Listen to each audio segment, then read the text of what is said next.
दोस्तों ACC preparation के YouTube channel का स्वागत है। और दोस्तों हम लोग सीटेट एसएस यानी कि सोशल स्टडी जो कि हमारा पेपर 2 क्लास 6 to 8 का है, उसको हम लोग एनसीईआरटी बेस्ड पे अध्ययन कर रहे थे।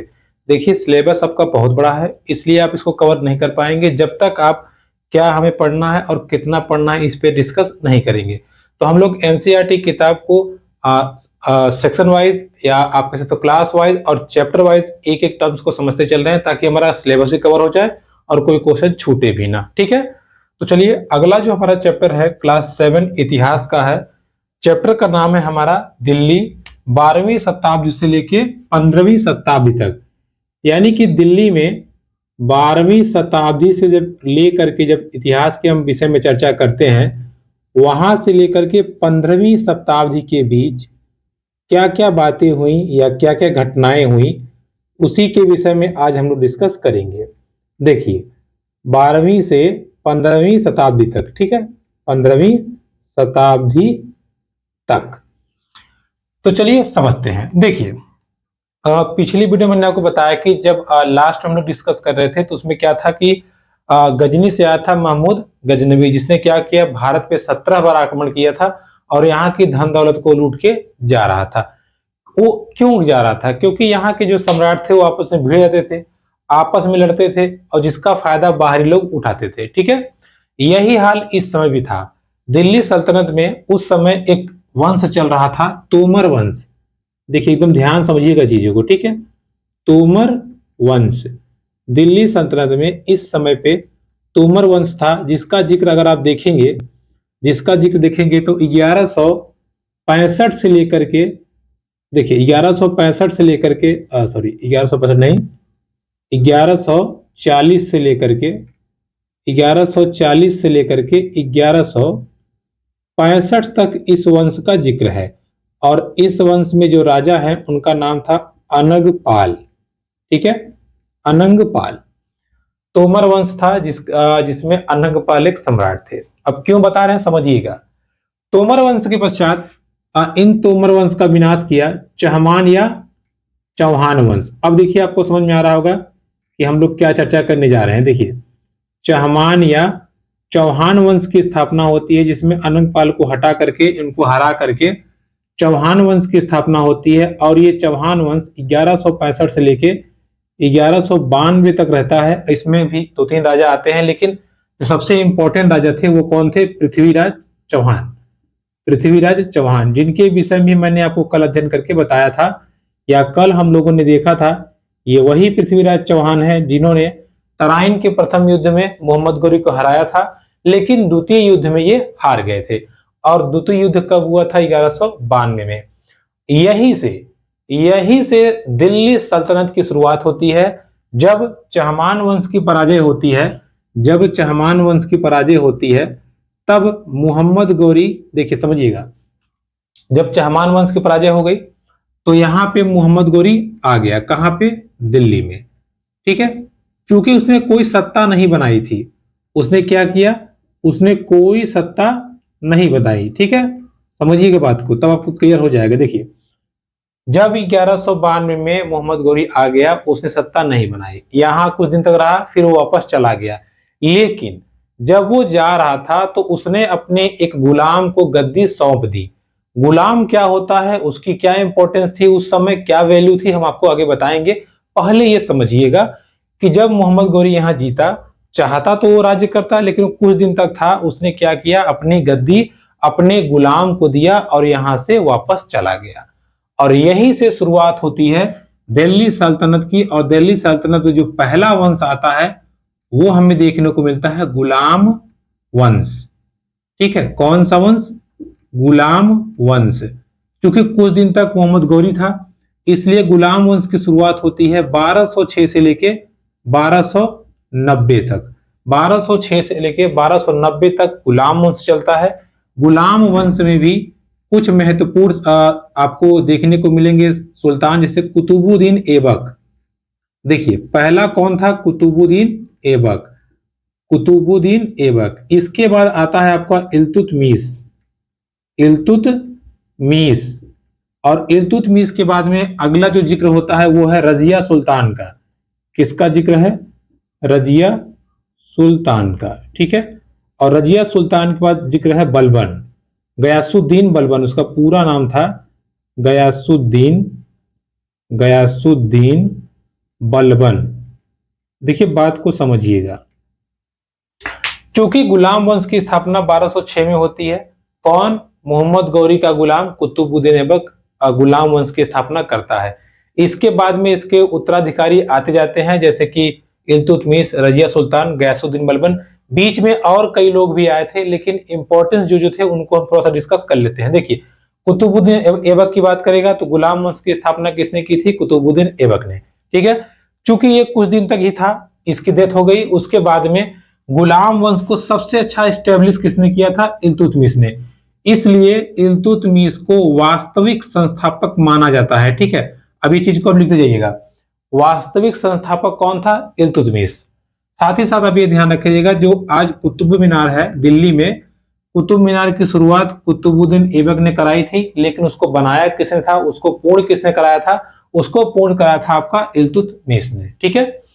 इल्तुतमिश के जब सम्राट चल रहा था, इसने बहुत अच्छे से गुलाम वंश को फैलाया, एस्टैब्लिश किया। इसीलिए आपसे हम बार बार कह रहे हैं कि गुलाम वंश की स्थापना तो कुतुबुद्दीन ऐबक ने की थी, लेकिन उसका वास्तविक संस्थापक जो था, जो उसका इंफ्रास्ट्रक्चर हो गया, सेनाएं हो गई, जो वास्तविक रूप से उसको चलाया था, वो कौन था? इल्तुतमिश, ठीक है। क्योंकि इल्तुतमिश का कोई लड़का नहीं था, उसकी कौन थी? एक बिटिया थी, रजिया सुल्तान। जब इल्तुतमिश की डेथ होती है, उसके बाद में रजिया सुल्तान की बारी आती है, ठीक है। रजिया सुल्तान क्या करती है? वो क्या कहती है अपने, उसने डायरी में लिखा कि मैं अपने पिता की क्या हूं? बेटी हूं। क्या हूं? बेटी। और आज से राजगद्दी मैं संभालूंगी। लेकिन एक बहुत बड़े इतिहासकार हैं, कल मैंने आपको बताया था, मिनहाज ए सिराज, मिनहाज ए सिराज, मिनहाज ए सिराज लिखते हैं कि रजिया सुल्तान ने यही गलती कर दी जो उसने कहा मैं बेटी हूं। चूंकि रजिया सुल्तान की योग्यता बहुत ज्यादा थी, अन्य जो लोग उस दरबार में थे, इनके जो बेटे थे छोटे, उनसे कई, मतलब इनके जो थे दत्तक पुत्र वगैरह, उनसे कहीं ज्यादा योग्य थी रजिया सुल्तान। अगर वो ये शब्द ना कहती तो वो बहुत बड़ी सम्राज्ञी या बहुत बड़ी रानी सिद्ध होती। क्योंकि रजिया ने अपने आप को बेटी बताया, उस समय ऐसा मानना जाता था कि स्त्री कभी भी शासन नहीं चलाएगी, तो यहाँ के सरदारों ने कभी भी रजिया को अपना सुल्तान नहीं माना, ठीक है। क्योंकि रजिया ने कह दिया था कि मैं तो उनकी बेटी हूं, लेकिन मैं यहाँ के सुल्तान हूं, इसलिए उसको गद्दी से ये लोग एक्सेप्ट नहीं कर रहे थे। फिर भी रजिया सुल्तान ने लगभग 4 साल तक 1236 से लेकर 1240 तक गद्दी संभाले रखी, लेकिन अंत में दरबारियों के षड्यंत्र के द्वारा उसको गद्दी से हटा दिया गया, ठीक है। इसको सुल्तान का दर्जा कैसे मिलता है, इस बात के पीछे छोटी सी कहानी है, देखिएगा। इसी समय दक्षिण में वारंगल क्षेत्र था, दक्षिण में वारंगल क्षेत्र था, यहाँ पे चल रहा था काकतीय वंश, यहाँ पे चल रहा था काकतीय वंश। यहाँ की एक रानी थी रुद्रमा। रुद्रमा ने क्या कहा? रुद्रमा ने किसी को बताया नहीं, और इसने कहा मैं पुरुष हूं और ये गद्दी पर बैठी रही, यानी कि एक तरह से आप कह सकते हैं कि धोखाधड़ी से ये गद्दी पे बैठी रही। इसने पुरुष होकर कहा मैं गद्दी पे हूं, लेकिन रजिया ने कहा था कि मैं लड़की थी, मैं बेटी हूं या मैं महिला हूं, फिर भी मैं अपने पिताजी के गद्दी की वारिस हूं। इसीलिए इसी कारण से भारत की जो पहली महिला सुल्तान है कौन है? रजिया सुल्तान, ठीक है। इस चीज को आप ध्यान रखिएगा, क्लियर। यहाँ पे एक कश्मीर की रानी है, उनका भी जिक्र आता है, दिग्दा उनका नाम था, लेकिन उनको वहां पे सुल्तान का दर्जा नहीं दिया गया था, उनको बड़ी बहन के रूप में माना जाता था, और बड़ी बहन के रूप में वो शासन चलाती थी। लेकिन एज ए सुल्तान, सुल्तान की तरह गद्दी पे कौन बैठा था? रजिया सुल्तान, ठीक है। इसके विषय में जानकारी किसने दी है? मिनहाज ए सिराज। मिनहाज ए सिराज ने कहा है कि रजिया सुल्तान अपने अन्य भाइयों से बहुत ही ज्यादा योग्य थी, लेकिन दरबारियों के षड्यंत्र की वजह से, या आप कह सकते हो लिंग भेदभाव की वजह से, जन्म सिद्ध अधिकार के भेदभाव की वजह से वो ज्यादा समय तक शासन नहीं कर सकी, ठीक है। रजिया सुल्तान के बाद में आपका कुछ और सम्राट आते हैं, लेकिन वो भी काम चलाऊ थे, चल नहीं पाते। बाद में आता है बलबन, गयासुद्दीन बलबन। इस वंश को एस्टेब्लिश किसने किया था? इल्तुतमिश ने। लेकिन सबसे ज्यादा पावरफुल बनाने वाला इंसान था गयासुद्दीन बलबन। गयासुद्दीन बलबन ने पहले उन्हीं दरबारियों को हटाया जिन्होंने रजिया सुल्तान को हटाने में षड्यंत्र या भूमिका निभाई थी। उनको कहा था तुर्क-ए-चिहलगानी। तुर्क-ए-चिहलगानी मतलब 40 सरदारों का समूह था। 40 सरदारों का समूह ये सम्राट को तय करते थे कौन सम्राट होगा, कैसे होगा। जैसे ही गयासुद्दीन बलबन तख्ती पे आया, इसने पहले इनको ही तोड़ दिया, ठीक है, ताकि जब घर का भेदी नहीं रहेगा तो हमारा घर अच्छे से चलेगा। क्लियर। तो देखिए ये छोटा सा, बस इतनी ही जानकारी हमें समझनी है इन टॉपिक से या गुलाम वंश से। हालांकि जानकारी बहुत है, बहुत लोगों ने काम कराया, बहुत बिल्डिंग बनाई, लेकिन उसके विषय में हमें चर्चा नहीं किया गया है तो हम नहीं करेंगे। जब आएगा तो देखेंगे पुस्तक में, ठीक है। सिलेबस को नहीं बढ़ाइए, लोड मत लीजिए, बहुत ज्यादा सिलेबस है। चलिए, और घबराइए नहीं, पूरा एनसीईआरटी आपको डिलीवर करेंगे ताकि आपका क्वेश्चन ना छूटे। तो ये बात होती है गुलाम वंश की, जो 1206 से लेकर 1290 तक चलता है। 4 महत्वपूर्ण शासक थे, कुतुबुद्दीन ऐबक, इल्तुतमिश, रजिया सुल्तान और लास्ट में गयासुद्दीन बलबन। इसके बाद में गुलाम वंश के बाद में जो अगला वंश स्टैब्लिश होता है वो होता है खिलजी वंश। खिलजी वंश, ठीक है। देखिए अब बात करते हैं खिलजी वंश क्या थे, समझिएगा। इन्हीं के गुलाम थे खिलजी लोग। गुलाम मतलब चेला चपाटा। इन्हीं के गुलाम थे खिलजी, और एक दिन हुल दिए तलवार हुल करके गद्दी कब्जा ली। तो 1290 से लेकर के 1320 तक खिलजी वंश देखने को मिलता है, जिसमें जो महत्वपूर्ण शासक हैं वो हैं जलालुद्दीन खिलजी, ठीक है। एक सेकेंड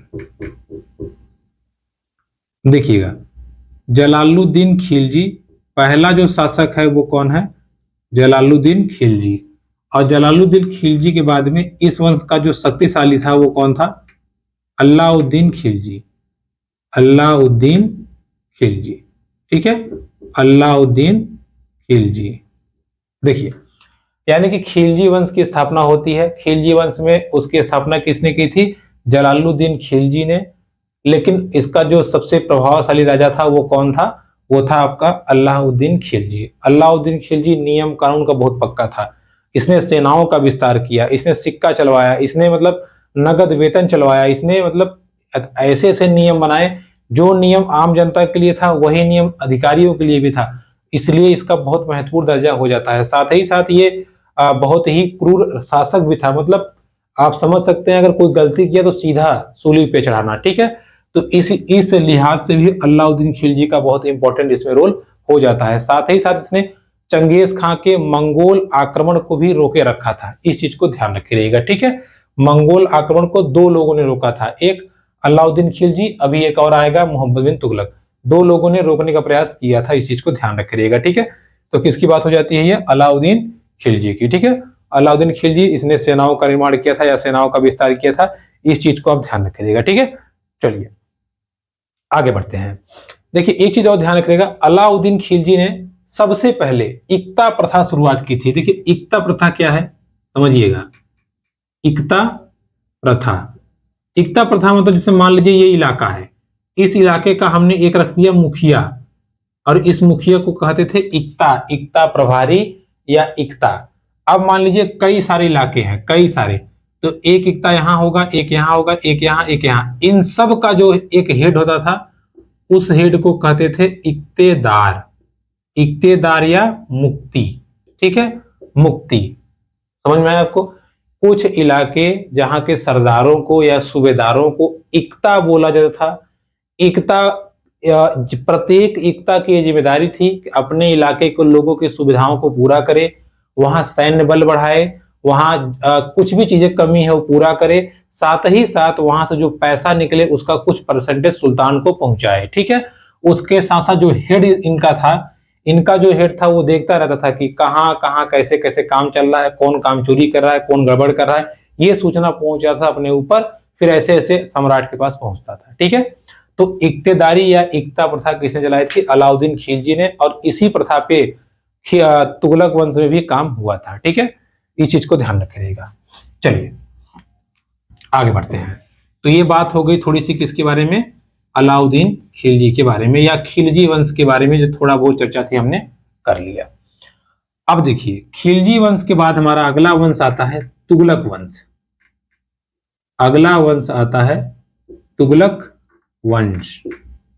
देखिए, तुगलक वंश की अगर स्थापना करें कहेंगे तो गयासुद्दीन तुगलक। देखिए, गयासुद्दीन तुगलक ने इस वंश की स्थापना की थी, खिलजी वंश के लोगों को तलवार हुल के। गयासुद्दीन तुगलक के बाद में आता है आपका मोहम्मद बिन तुगलक।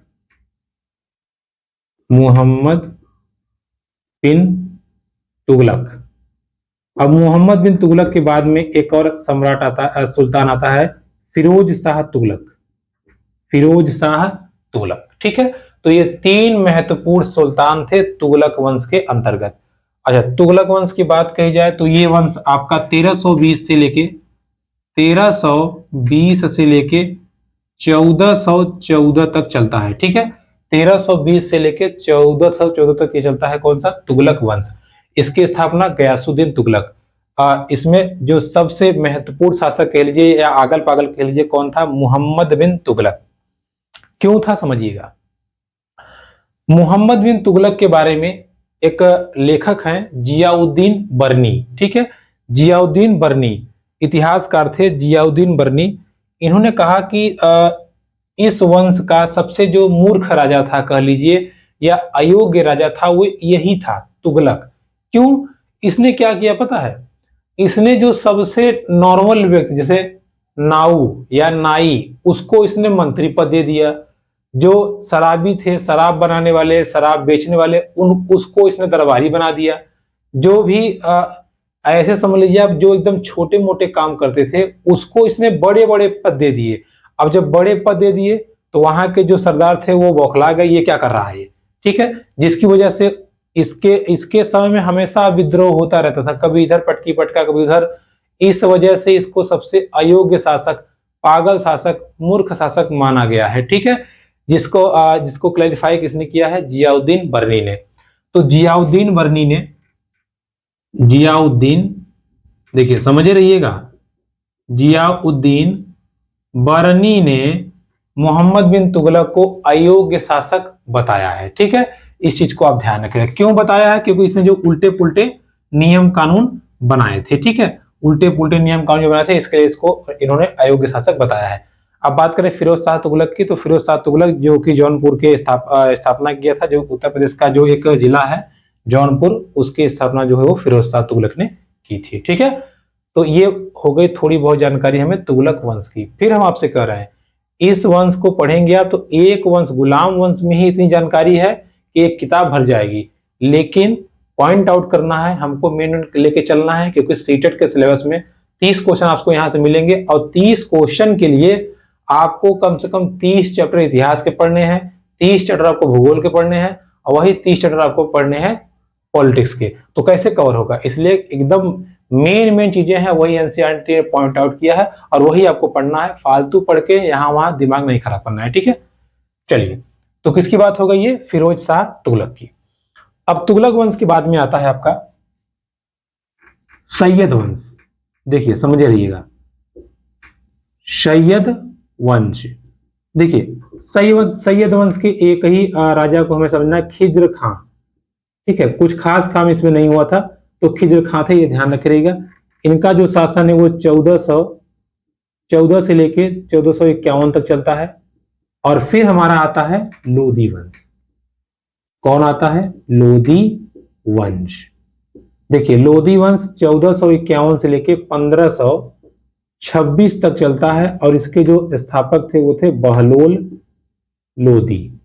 बहलोल लोधी, ठीक है, बहलोल लोधी। अंतिम जो संस्थापक थे वो थे इब्राहिम लोधी। इब्राहिम लोधी जिनको पराजित करके, जिनको मार करके बाबर इस गद्दी पर या दिल्ली सल्तनत को समाप्त करके मुगल वंश की स्थापना करता है। किसकी स्थापना करता है? मुगल वंश की। चूंकि मुगल वंश अगला टॉपिक है, इसलिए हम इसको आगे डिस्कस करेंगे। आज की क्लास में हमने क्या देखा? आज की क्लास में हमने दिल्ली सल्तनत को देखा। दिल्ली सल्तनत की शुरुआत होती है। दिल्ली सल्तनत की शुरुआत के पश्चात कौन कौन से राजवंश आए वो समझिएगा। जैसे ही दिल्ली सल्तनत की शुरुआत होती है, आप देखते हैं ये तुर्क शासकों का आगमन होता है। तुर्क शासक मतलब जो तुर्की से आए थे। पहले वंश की बात करें तो गुलाम वंश। गुलाम वंश हमारा चलता है लगभग 84 साल तक। जिसमें महत्वपूर्ण शासक कौन कौन थे? कुतुबुद्दीन ऐबक, इल्तुतमिश, रजिया सुल्तान, बलबन। ठीक है, रजिया सुल्तान जो कि प्रथम महिला शासिका थी।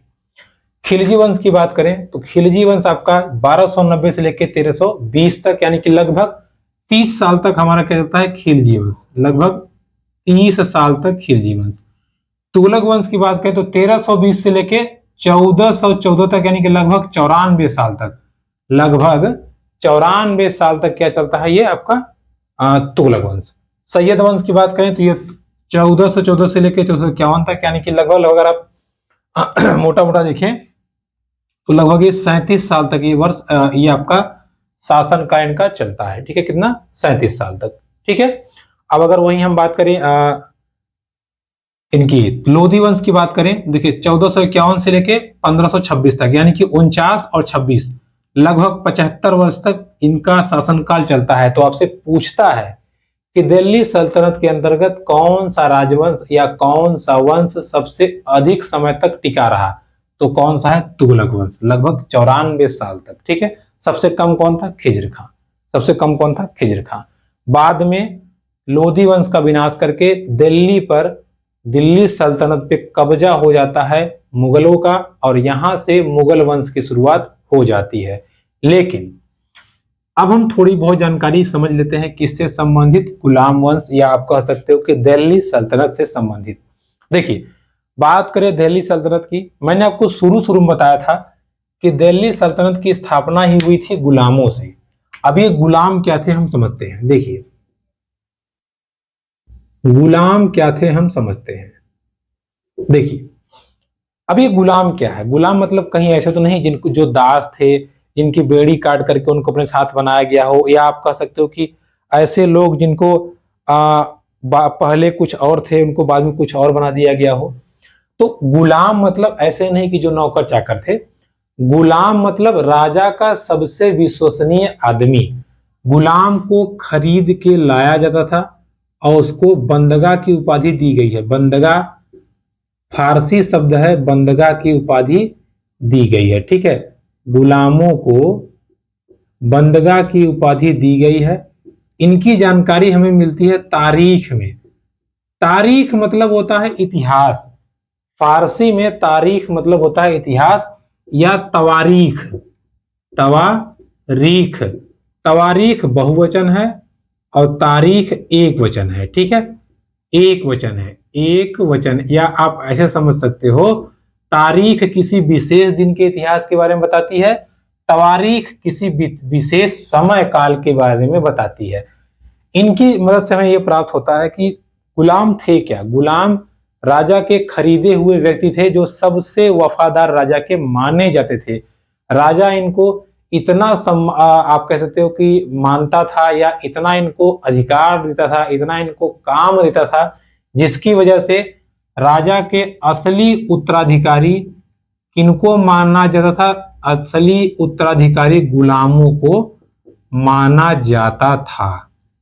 गुलामों को सुल्तान के बेटों से बढ़ के बताया गया है, इसीलिए राजा के उत्तराधिकारी जो लड़के थे उनका और गुलामों का कभी नहीं बनता था। तो गुलाम जब मौका पाते थे दोनों को हुल के गद्दी पे बैठ जाते थे। ठीक है, इस चीज को अब ध्यान रखिएगा। गुलाम जो थे वो राजा के प्रति वफादार थे, लेकिन उनके उत्तराधिकारियों के प्रति वफादार नहीं थे। यही कारण है कि गुलाम वंश के शासक को मार मुर के आए खिलजी वंश वाले, खिलजी वंश वालों को मार मुर के आए तुगलक वाले, तुगलक को मार मुर के आए संसद सैयद वाले, और सैयद को मार पीट के आए लोधी वाले, और ये सब के सब एक दूसरे के गुलाम थे। ठीक है, इसीलिए इस वंश का नाम पड़ा है गुलाम वंश। क्लियर हुआ? इस चीज को आप ध्यान रखिएगा। ठीक है, तो ये अहमियत थी किसकी? गुलामों की या गुलाम वंश के लोगों की। ठीक है, अब समझिएगा, अभी मैंने आपको बताया था कि जब मंगोल आक्रमण होता है तो मंगोल यानी कि चंगेज खां, मंगोल का जो शासक था चंगेज खां, जब वो आक्रमण करता है कहां? अलाउद्दीन के ऊपर, तो अलाउद्दीन ने तो रोक लिया, अलाउद्दीन ने रोक लिया, लेकिन तुगलक रोक नहीं पाया था, जिसकी वजह से बहुत विनाश करके गया था। लेकिन इन दोनों आक्रमणों के पश्चात ऐसा लगा इनको कि हमें राज्य को बढ़ाना चाहिए, तब इन्होंने सेनाओं का बहुत विस्तार किया था, बहुत ज्यादा विस्तार किया। मतलब विस्तार करते हुए उन्होंने दक्षिण भारत, बंगाल सबको जीता, लेकिन योग्यता न होने की वजह से या आप कह सकते हो कि शासन को संभालने की अनुभव ना होने की वजह से, मंत्रियों के अभाव में ये जैसे जैसे राज्य जीतते गए वैसे वैसे ही राज्य स्वतंत्र होते गए। दक्षिण में उन्होंने जीता, लेकिन दक्षिण के कई राजा धीरे धीरे स्वतंत्र हो गए। कुछ सरदार जो इन्हीं के बनाए हुए सरदार थे या सामंत थे, वो अपनी जगहों को उबड़ खाबड़ टीले पे, ऊंचाई पे, जंगलों में बांस के झुरमुटों पे बना के रहते थे, ताकि सामने वाली जब राजा की सेना आए वो उनसे बच जाए। और वो ऐसे कर करके अपनी नई नई टीम बनाते थे या नए नए संगठनों का निर्माण करके, विद्रोह करके अपने आप को स्वतंत्र शासक घोषित करने लगे थे, या आप कह सकते हैं कि स्वतंत्र शासक अपने आप को घोषित कर रहे थे। ठीक है, इस चीज को आप ध्यान रखिएगा। इसके बारे में जानकारी दी है मोरक्को के इब्न बतूता ने। देखिए, मोरक्को का इतिहासकार था इब्न बतूता।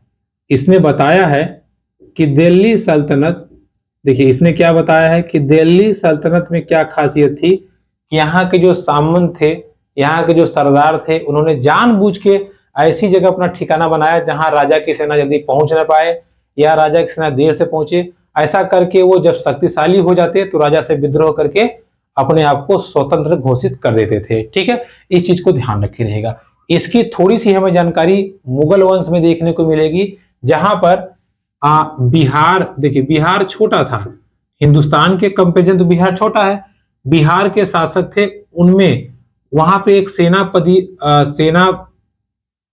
के या सेना के रूप में भर्ती हुआ था कौन? शेर शाह। ठीक है, देखिए सेना में भर्ती हुआ था शेर शाह, लेकिन ये अपनी योग्यता के दम पे धीरे धीरे इसने क्या किया, मुगल सम्राट हुमायूं को लतिया के फेंक दिया। ठीक है, देखिए मुगल सम्राट हुमायूं, जिनका क्या यार, मुगल सम्राट हुमायूं जिनका शासनकाल 1530 से लेके 1540 तक ही चल पाया, इसने इनको 2 बार हराया और हरा के खदेड़ दिया। और शेर शाह ने दिल्ली पर कब्जा कर लिया। दिल्ली पर कब्जा करने के बाद इसने सूरवंश की स्थापना की। चूंकि जल्दी ही इसकी एक दुर्घटना में मृत्यु हो जाती है और 15 वर्ष में ही सूरवंश का विनाश हो जाता है। यह सूरवंश धीरे धीरे ढल रहा था, उसी समय इसका फायदा उठा करके मुगल सम्राट ने 1555 में पुनः गद्दी खींच ली या पुनः गद्दी को अपना लिया।